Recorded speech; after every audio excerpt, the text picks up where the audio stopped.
एक समय की बात है। एक राज्य में एड्रिक नाम का एक नेक और बहादुर राजा रहा करता था। राजा एड्रिक को डैनियल नाम का एक बेटा था। डैनियल धनुर्विद्या में कुशल था। शिकार करना तो उसे बहुत पसंद था।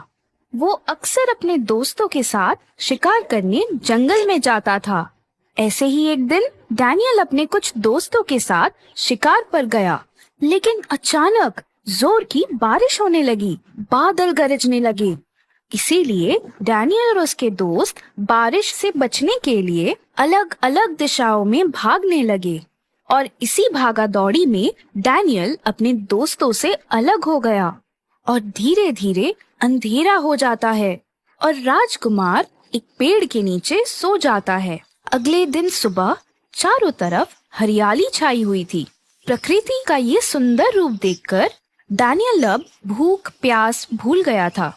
थोड़ी दूरी तय करने के बाद उसे एक घर दिखाई देती है। डैनियल उस घर के पास जाता है, पर अंदर उसे कोई नहीं दिखता। थोड़ा ढूंढने के बाद उसे घर के पीछे एक तालाब दिखाई देता है और उस तालाब के किनारे उसे एक सुंदर परी दिखाई देती है। परी इतनी सुंदर थी कि डैनियल उसकी खूबसूरती में खो गया। परी डैनियल को देखकर मुस्कुराई और वो बोली, आप कौन हैं? क्या आप किसी को ढूंढ रहे हैं? परी की मधुर आवाज सुनकर डैनियल को उससे प्रेम हो जाता है। जी हाँ, नहीं, मतलब मेरा नाम डैनियल है। मैं एक राजकुमार हूँ। मैं इस जंगल में शिकार करने अपने कुछ दोस्तों के साथ आया था। कल रात को तूफान की वजह से हम सब अलग हो गए थे। जंगल के उस पार इतना सुंदर बगीचा है, मुझे नहीं पता था। ये दृश्य देखकर मेरा मन तृप्त हो गया। ये तालाब का पानी मन को कितनी शांति प्रदान कर रहा है। क्या मैं आपके तालाब से थोड़ा पानी पी सकता हूँ? आप अंदर आइए।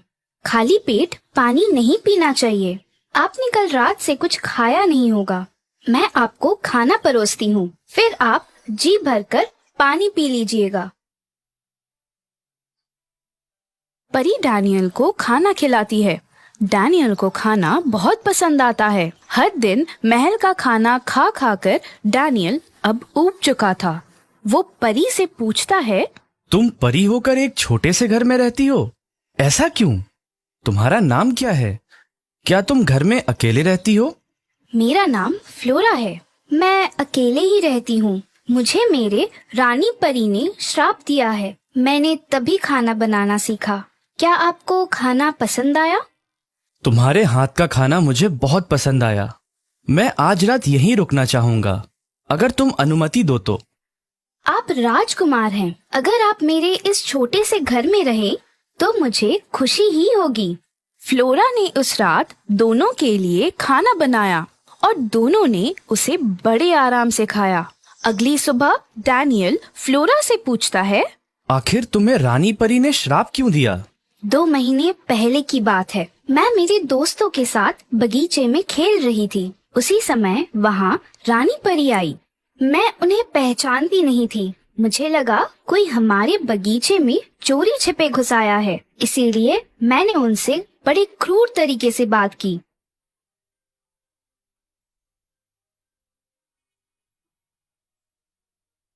तभी रानी परी ने गुस्से में आकर मुझे श्राप दिया और इस जंगल में अकेले छोड़ दिया। मेरे पिताजी मुझसे कभी कभार मिलने आ जाते हैं। कल ही वो आने वाले हैं।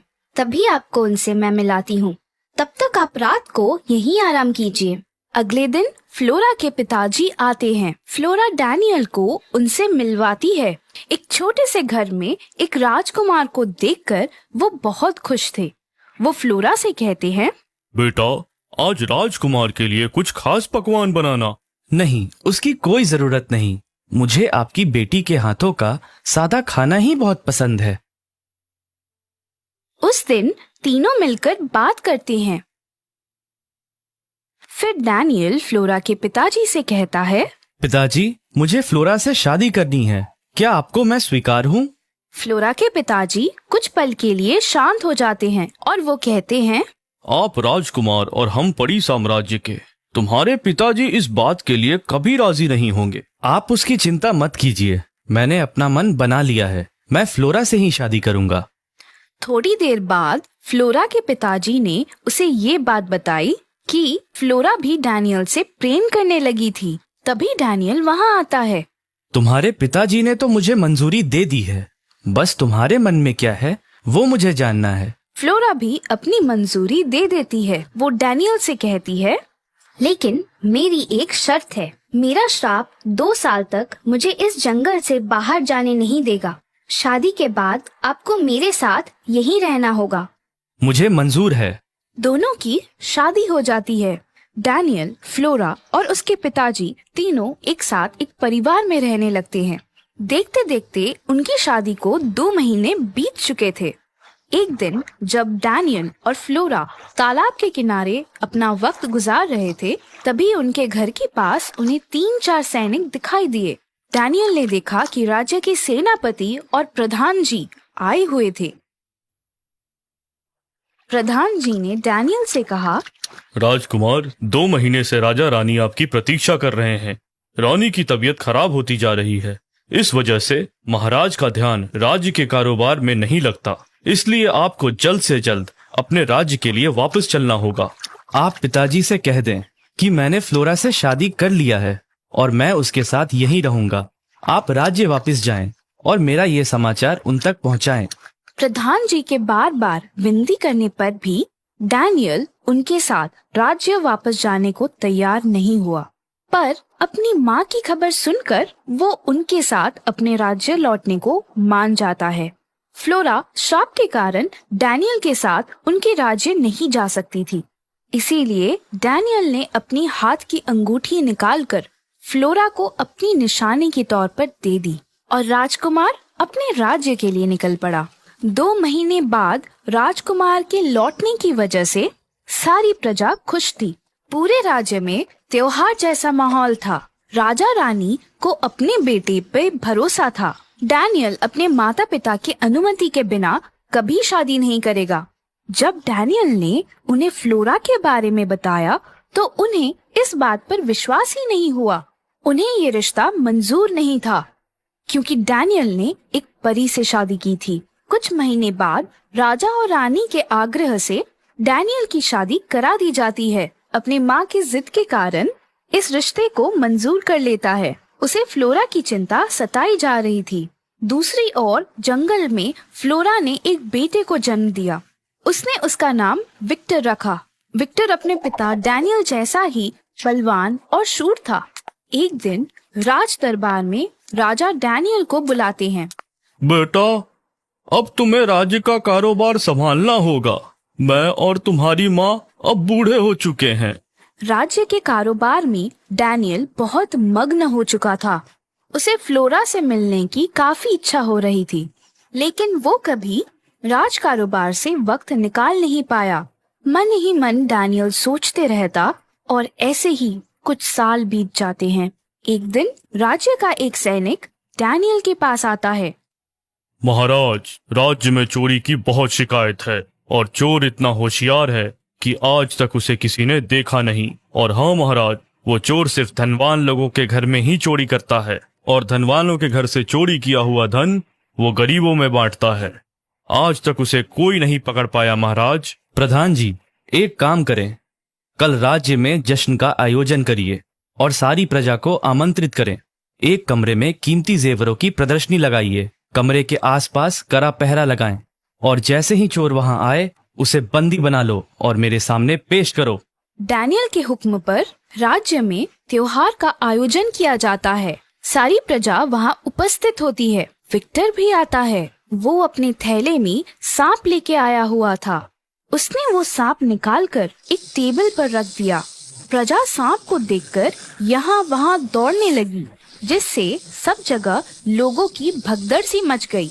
इस मौके का फायदा उठाकर विक्टर उस कमरे में गया और सारे जेवर वो अपने साथ चोरी कर ले गया। ये बात डैनियल को पता चलने पर उसने अगले ही दिन अपने राज्य में एक घोषणा करवाई। राज्य में होने वाली चोरी के लिए जिम्मेदार व्यक्ति स्वयं दरबार में हाजिर हो। उसकी होशियारी के लिए उसे इनाम दिया जाएगा। राज्य की ओर से उसे कोई कारावास की सजा नहीं सुनाई दी जाएगी। विक्टर जानता था कि राजा डैनियल अपने वचन के पक्के हैं। दूसरे दिन विक्टर राजा के सामने अपना गुनाह कबूल कर लेता है। डैनियल को उसकी सच्चाई बहुत भा गई। चोर का व्यक्तित्व देखकर राजा डैनियल को विश्वास ही नहीं हुआ कि ये एक चोर है। वो उससे कहता है, तुम चोर होकर भी चुराया हुआ धन खुद इस्तेमाल न करते हुए गरीबों में बांट देते हो। तुम्हारा ये तरीका मुझे बहुत पसंद आया।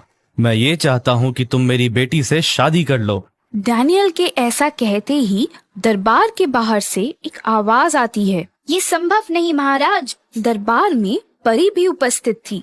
मेरे हाथ की ये अंगूठी को देखिए महाराज, आप समझ जाएंगे ये हमारा बेटा विक्टर है। तुम जंगल से बाहर कैसे आई और तुम्हारा श्राप? मैं उस श्राप से मुक्त हो चुकी हूँ। अब मैं आपके साथ इस राज्य में रह सकती हूँ। राजा डैनियल को ये बात सुनते ही बहुत खुशी हुई। उन्होंने भरी सभा के सामने फ्लोरा से माफी मांगी और वो अपनी प्रजा के सामने फ्लोरा को बड़ी रानी के रूप में स्वीकार किया और विक्टर को राज सिंहासन पर बिठाया गया और सारी प्रजा ने अपने नए राजकुमार और बड़ी रानी को मान सम्मान दिया।